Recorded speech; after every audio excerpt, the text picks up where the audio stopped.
어느 과학자가 미국 유명한 대학의 의학사인데 이런 얘기를 했어요. 소위 성가대 찬양대는 일반 사람보다도 면역세포가 몇 배, 몇십 배가 아니라 1000배가 많답니다. 그러니까 엄청난 거예요. 그러니까 찬양하는 것은 우리가 하나님에게 드리는 노래이지만 하나님께 드리는 예물이고 내 건강에도 얼마나 유익한지를 잘 아시고 찬양 자주 많이 부르시기를 소원합니다. 아멘. 피터 다이네카라는 박사가 있습니다. 이건 선교사입니다. 소련 선교를 평생 하셨던 분입니다. 그분이 이런 말을 하셨습니다.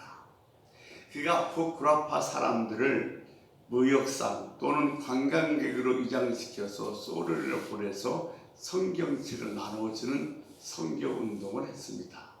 그런데 그 당시는 지금보다 훨씬 더 소련이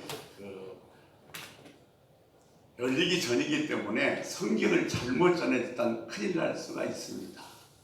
그래서 다이네카의 선교사님이 부탁을 받은 하나님의 사람이 성경책을 들고 소련에 들어와서 호텔에 투숙하면서 짐을 풀면서 성경책을 내놓고 이렇게 기도합니다. 하나님, 이 성경책을 전해줄 사람을 속히 제가 발견할 수 있도록 도와주시옵소서.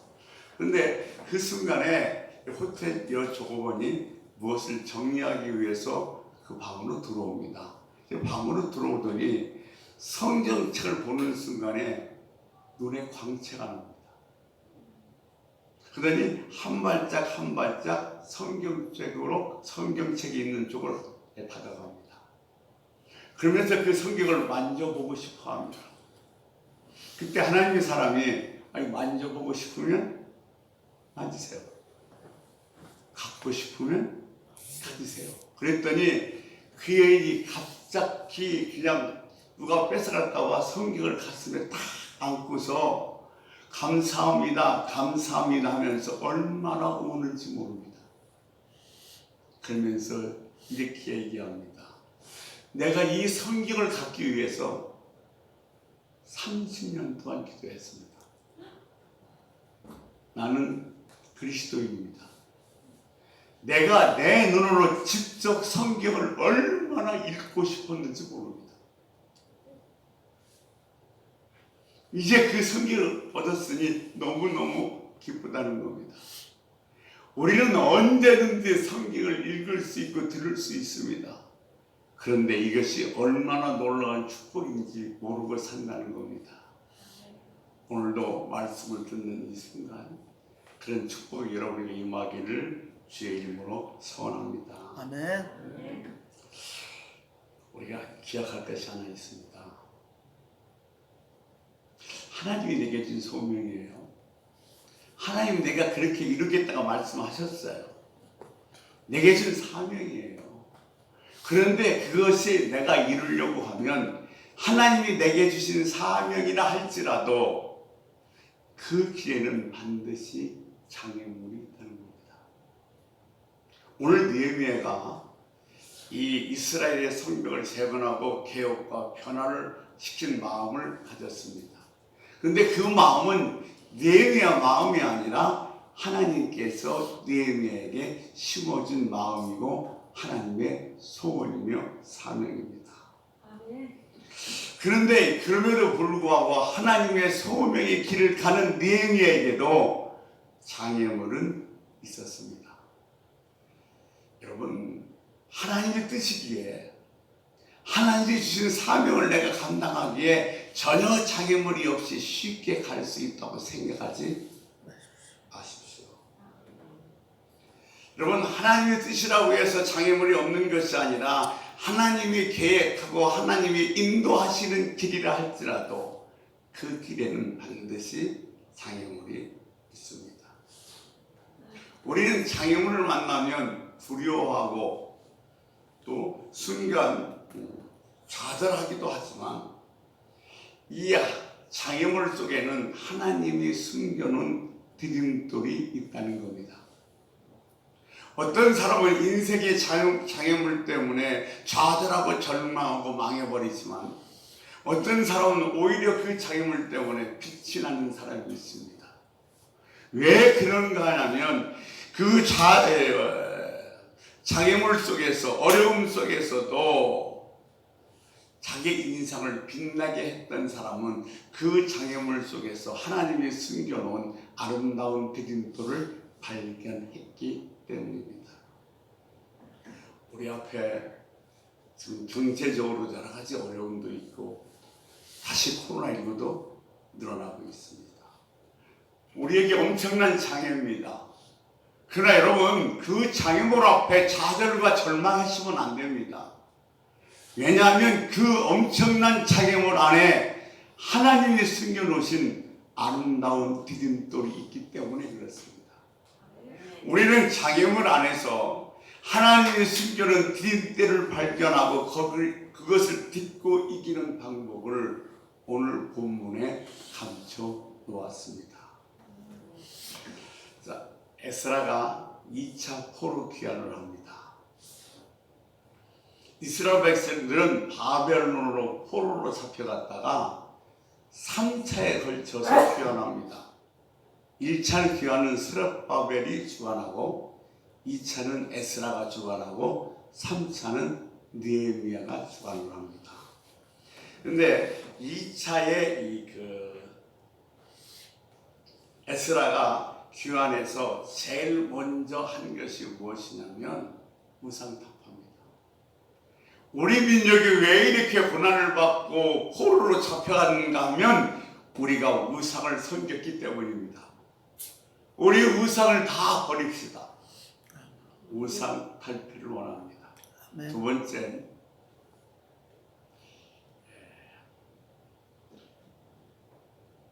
이방인과 혼인을 금합니다. 하나님 믿는 사람들 가정끼리 결혼해야지 이방인과 결혼하면 이방인이 섬기는 잡신들이 우상들이 들어와서 잘못될 경우가 있습니다. 절대로 이방인과 결혼하지 말고 있는 가정과 결혼하십시오. 그리고 세 번째는 말씀으로 돌아가자는 회개운동이었습니다. 에스라가 주도했던 이 부운동으로 말미암아 성벽이 재건되고 성전이 다시 건축되기 시작합니다. 이제 예루살렘 성이 재건되어서 그 모양을 튼튼하게 갖추어 가고 있는데 문제는 그 주변에 있는 이방 사람들입니다. 예루살렘 성이 튼튼히 갖추어 가자 그 이방 사람들은 긴장하기 시작해서 그 당시 사마리아에 파견됐던 페르시아의 고급가는 느흠에게 페르시아 왕에게 상소를 부탁합니다. 유대인들은 하나님을 섬기는데 절대로 다른 것에 굴복하지 않습니다. 만약 유대인들이 저 예루살렘 성전이 완성되면 반드시 아닥사스다 왕을 배반할 겁니다. 그런 상소문을 느흠이 아닥사스다 왕에게 보냅니다. 그 상소문을 받았던 아닥사스다 왕이 즉시 조서를 내려보냅니다. 그 조서는 뭐냐면 바로 느헤미야 4장 13절에 나오는데 이렇게 기록되어 있습니다. 우리 같이 한번 읽겠습니다. 모르드게가 그를 시켜 에스더에게 회답하되 너는 왕궁에 있으니 모든 유다인 중에 홀로 목숨을 건지리라 생각하지 말라. 안 바꾸셨군요. 에스더가 아니라 에스라라고 말씀드렸는데 에스라 4장 10절에 이렇게 기록되어 있습니다. 옛적에 예루살렘을 다스리는 큰 왕들이 있어서 강 건너편 모든 땅이 그들에게 조공과 관세와 통행세를 다 바쳤도다. 강해지니까 그 주변 모든 나라가 다 예루살렘에게 이스라엘에게 모여 관세와 조공을 바쳤다는 겁니다. 그 소리를 들었던 이 아닥사스다 왕은 바로 조서를 내립니다. 이스라엘 성벽 재건을 중단시킵니다. 그리고 이미 건축되었던 성벽들도 다 부셔버리고 성전 재건을 막아버립니다. 지금 제가 이 배경을 설명드린 이유는 뭐냐면 느헤미야의 장애물이 무엇인가를 여러분에게 지금 설명해 드리고자 앞에 이 말씀을 드렸던 겁니다. 지금 느헤미야에 있어서 가장 큰 장애물은 누구냐면 이 페르시아의 왕인 아닥사스다 왕입니다. 그뿐 아니라 수상궁에서 에루살렘까지 1300km입니다. 이 1300km를 가려면 강도떼들이 수없이 나타나기 때문에 이 가는 사람들을 보호해줄 군사들이 필요합니다. 근데 이 군사의 출정도 누가 허락해야 되냐면 아닥사스다 왕이 허락해야 됩니다.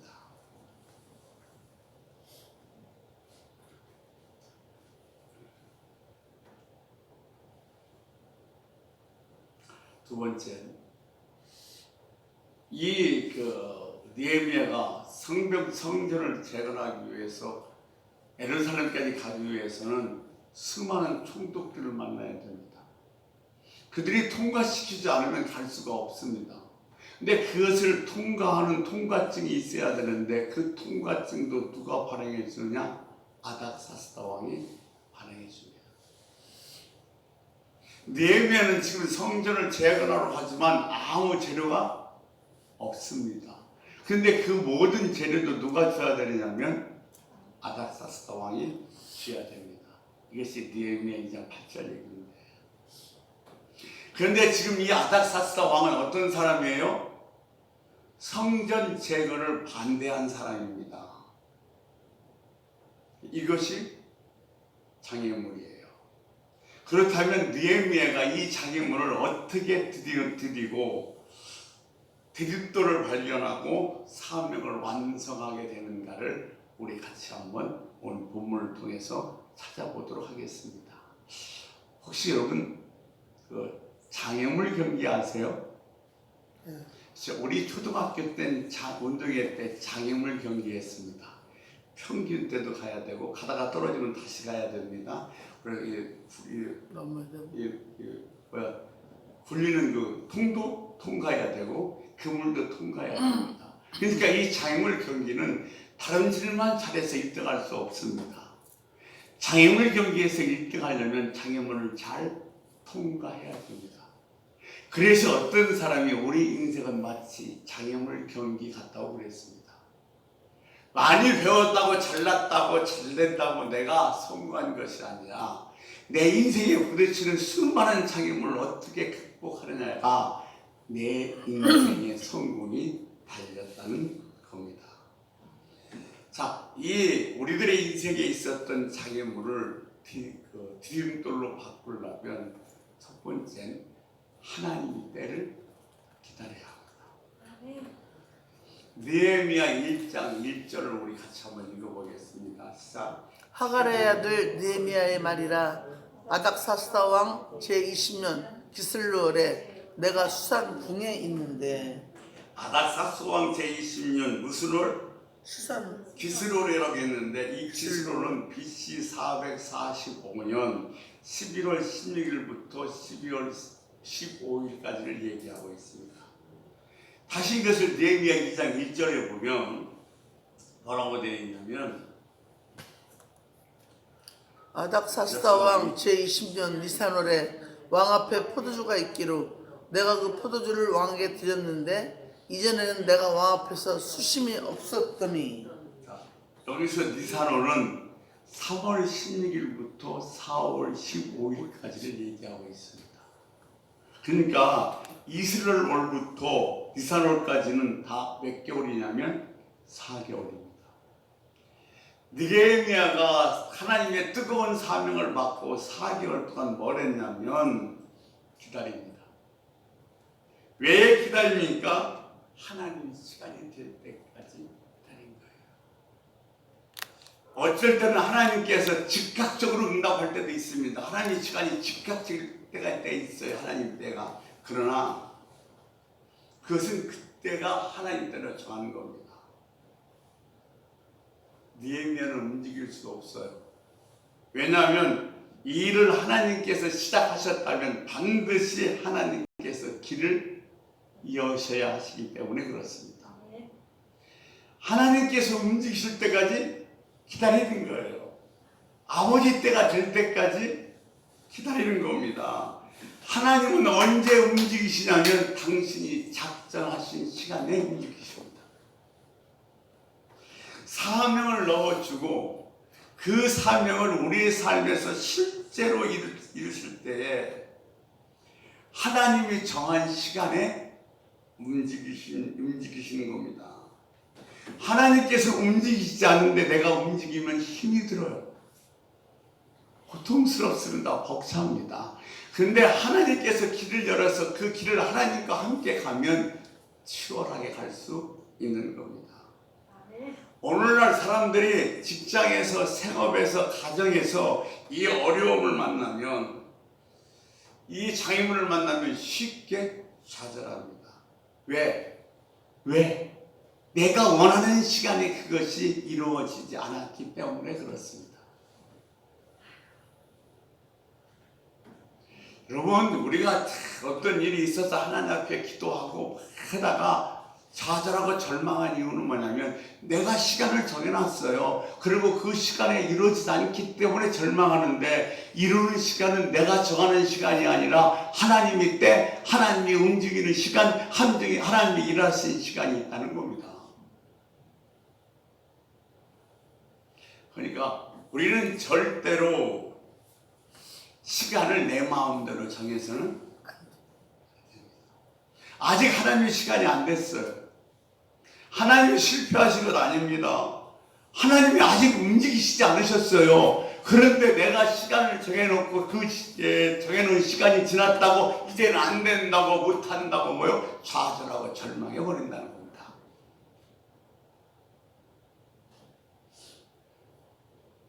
내가 지금 주의 일을 한다면, 주님께서 말씀하신 일을 한다고 하면 그 시간을 구체적으로 내가 정할 이유는 없습니다.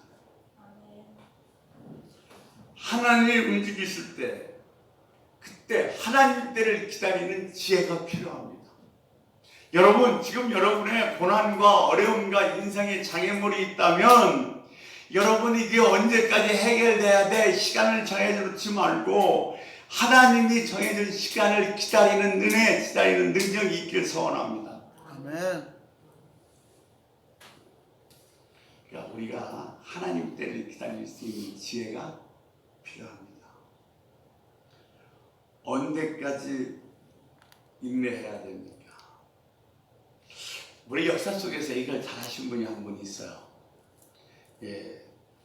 흥선대원군인데 이 흥선대원군을 역사가들이 뭐라고 평가하냐면 기다릴 줄 아는 리더라고 얘기합니다. 이 흥선대원군 시간이 왕족인데 안동 김씨가 세력을 접었습니다. 그들의 세력은 날아가는 새도 떨어뜨릴 정도로 어마어마한 권세를 갖고 있습니다. 그래서 혹시 자기들의 이 권세가 혹시 줄어들까 빼앗을까 싶어서 왕족들을 다 감시하기 시작합니다. 그런데 이 흥선대원군은 그들의 감시망을 피합니다. 감시를 피하는데 어떻게 피하는 거냐면 동네 불량배들과 어울려서 소위 준도회령이라는 불명예스러운 별명을 얻게 됩니다. 이렇게 세도가들이 눈치를 피해서, 감시를 피해서 세도가들은 이 흥선대원군은 아무것도 할 수 없는 그런 사람으로 취급하고 그들이 감시망에서 제외시켰습니다. 이 감시망에서 제외된 흥선대원군은 자기 아들 이명복을 철저하게 왕으로 준비시킵니다. 안동 김씨들이 눈치를 피해서 그 다음을 준비하는 겁니다. 사람들은 계획을 갖고 시간을 갖습니다. 하나님도 계획을 세우시면 시간을 갖습니다. 그 시간이 대단히 빠른 시간일 수도 있지만 아니면 긴 시간을 하나님께서 우리들에게 기다리게 하실 때도 있다는 겁니다. 여러분, 하나님께서 말씀하셨다면 하나님 때에는 반드시 이루어지는 것을 믿으시기 바랍니다. 아멘. 네, 성경에 보면 얼마 전까지만 해도 이 사람은 별로 말이 씨알도 안 맺혔습니다. 그 사람 말에 콧방귀도 안 꼈습니다. 근데 어느 시간이 되니까 사람들이 이 사람의 말에 움직이기 시작합니다. 사도행전에 보면 베드로가 말씀을 전하는데 그들이 마음에 찔려서 회개하고 하나님 앞에 돌아오는데 하루에 3,000명, 5,000명씩 돌아옵니다. 근데 마음에 찔려서 회개하고 돌아온 사람들이 50일 전만 해도 어떤 사람이었냐면 예수를 십자가에 못 박으라고 외쳤던 사람들입니다. 근데 그 사람들이 지금 베드로의 설교를 듣고 마음에 찔려 회개하면서 하나님 앞으로 돌아오는 겁니다. 왜 그랬을까요? 베드로의 설교가 기가 막히게 잘해서, 베드로의 설교에 능력이 있어서? 아니요, 요엘 선지자가 말했던 그 천년의 시대가 시작된 겁니다. 즉 성령의 때가 됐기 때문에 그렇습니다. 하나님의 때가 이르면 똑같은 말이라도 다르게 들려요. 성령이 역사하기 시작하면 똑같은 말인데도 사람이 움직이기 시작합니다. 그러니까 베드로의 설교에 3,000명, 5,000명이 회개하고 하나님 앞에 돌아왔다는 것은 베드로의 탁월한 실력이 아니라 성령의 때였고 성령의 역사 때문에 그랬다는 겁니다. 이게 성령의 역사하면 심령이 움직이고 영혼이 움직입니다. 그것은 베드로의 실력이 아니었고 성령의 역사였다는 사실입니다. 하나님이 이게 역사하실 시간이 되면 어김없이 똑같은 말을 똑같은 사람이 하는데 그 말이 듣는 사람들이 달라요. 그 사람이 전화했던 그 말을 똑같이 하는데 듣는 사람이 다르겠습니다. 하나님 때가 되면.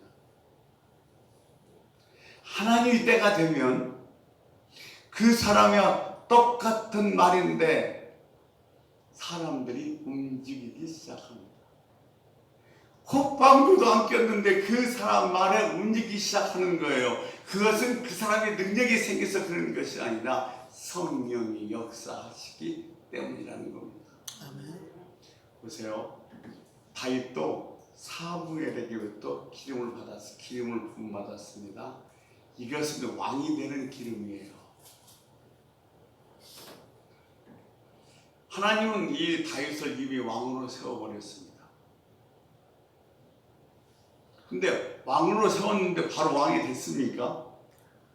13년 동안을 사울에게 쫓겨다니기 시작합니다.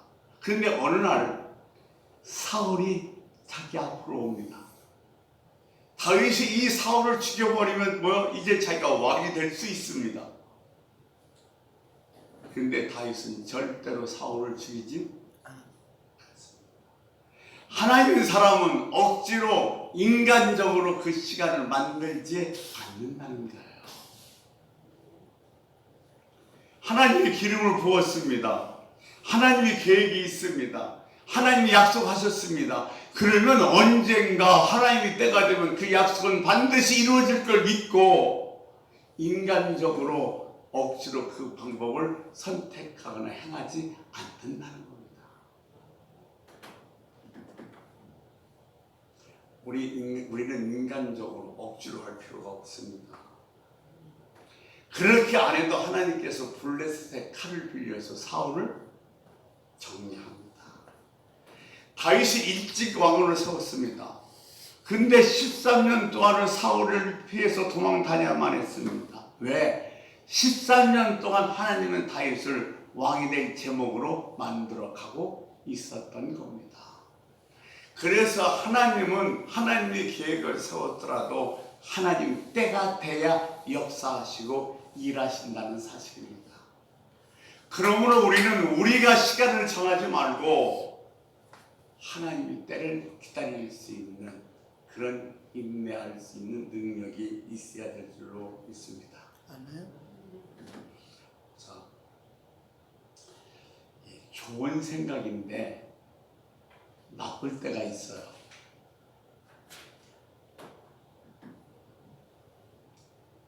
모세가 애굽에서 이스라엘 백성들을 출애굽시키고 싶었어요.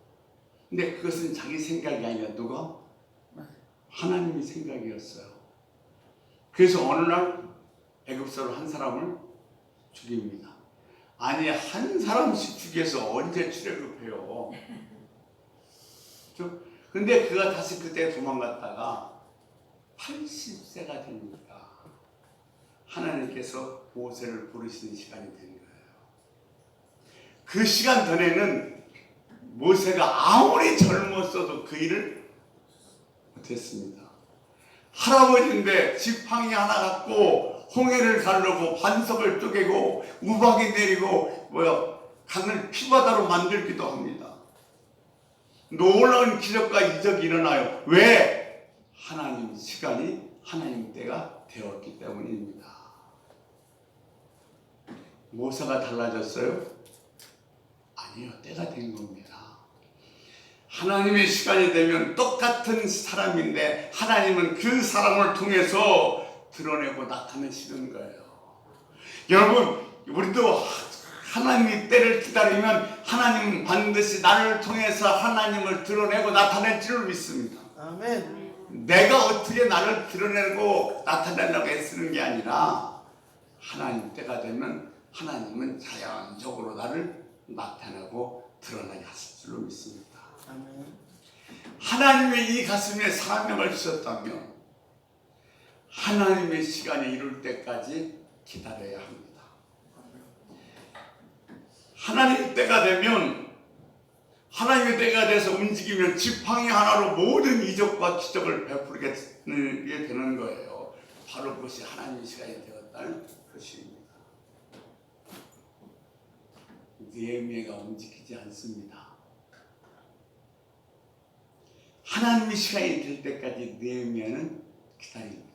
그런데 자, 느헤미야가 기다리면서 가만히 있었느냐? 그렇지 않습니다. 느헤미야 2장 1절에 보면 이렇게 기록되어 있어요. 오늘 본문 1절인데 이렇게 기록되어 있습니다. 같이 읽습니다. 시작. 아닥사스다 왕 제20년 니산월에 왕 앞에 포도주가 있기로 내가 그 포도주를 왕에게 드렸는데 이전에는 내가 왕 앞에서 수심이 없었더니. 사명은 지금 뭐예요? 성벽 재건인데 지금 느헤미야는 뭐 하고 있냐면 왕 앞에서 포도주를 따르고 있어요.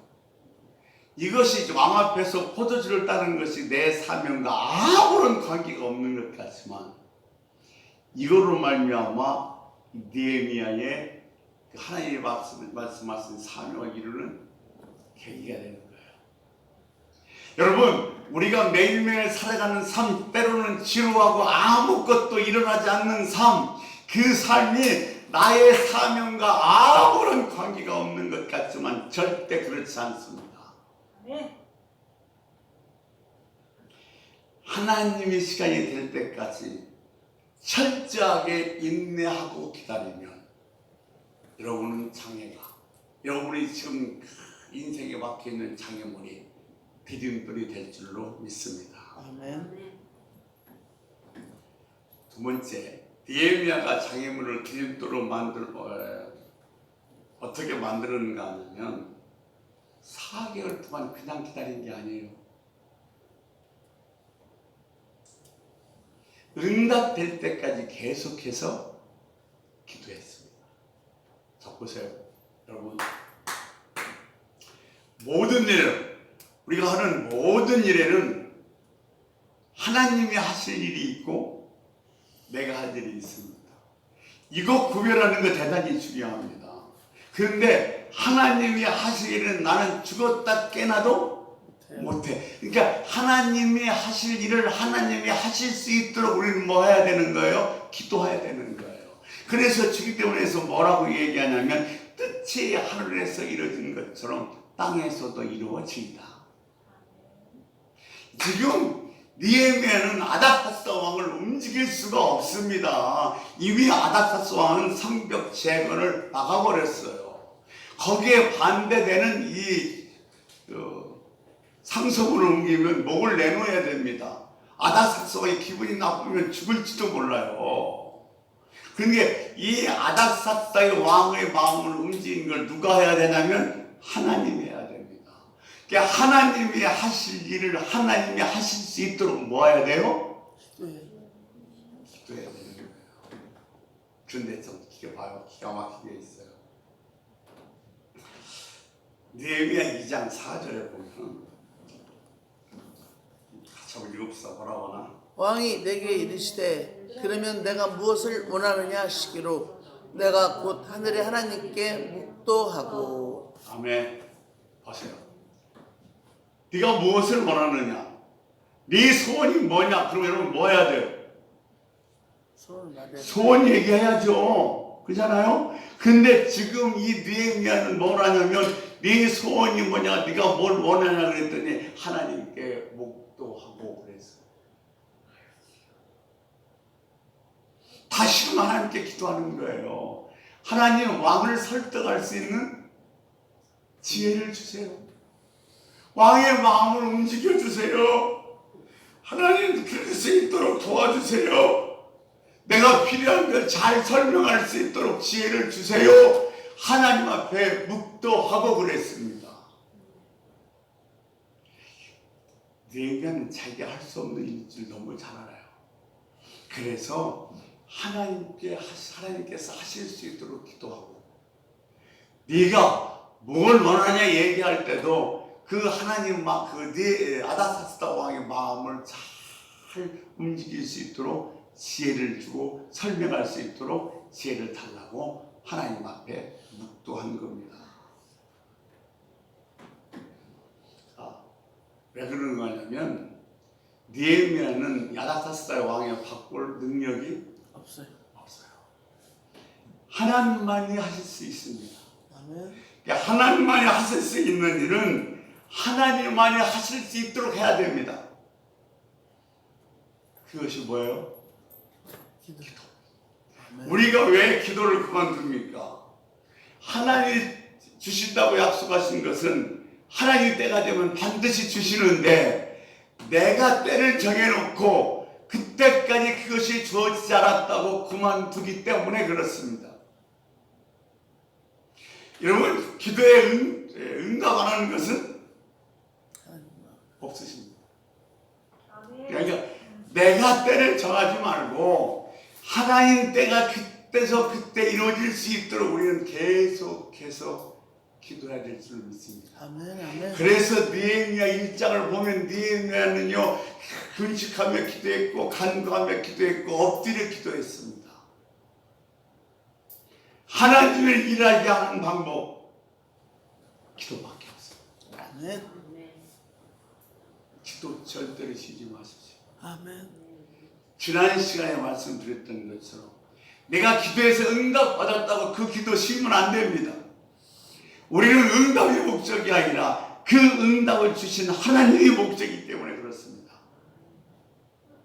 그러면 여러분 인생에 있는 지금 모든 장애물 속에 하나님이 숨겨놓은 아름다운 디딤돌을 발견할 수 있게 될 것입니다. 아멘. 아멘. 여러분 어려워요, 힘들어요, 장애물 다 있어요. 근데 장애물만 있는 것이 아니라 장애물 속에 하나님이 아름다운 디딤돌을 숨겨놨어요. 그 숨겨놓은 디딤돌을 발견하려면 하나님 때를 기다려야 됩니다. 매일매일 우리가 그냥 지나는 것이 아무 일도 없이 무의미한 것 같지만 아니요, 하나님 때를 향해서 가고 있는 겁니다. 그리고 하나님 때가 속히 이 땅에 이루어질 수 있도록, 하나님 때가 속히 내게 이루어질 수 있도록 우리는 쉬지 말고 기도해야 될 줄로 믿습니다. 아멘. 우리 잠시 기도하는 시간을 갖도록 하겠습니다. 오늘 말씀을 듣고 한 30초만 함께 기도합시다. 하나님, 내 인생의 장애물 속에도 디딤돌을 발견할 수 있는 그 하나님의 시간을 기다릴 수 있는 인내를 주시옵시고, 또 하나님께서 일할 수 있도록, 하나님만이 하실 수 있기 때문에 하나님께서 일할 수 있도록 쉬지 말고 끊임없이 기도하고, 내가 응답받았어도 그 기도를 쉬지 않게 해 주옵소서라고 우리 주여 한번 부르고 통성으로 기도하다가 자연스럽게 마무리하시겠습니다. 주여! 아버지 하나님,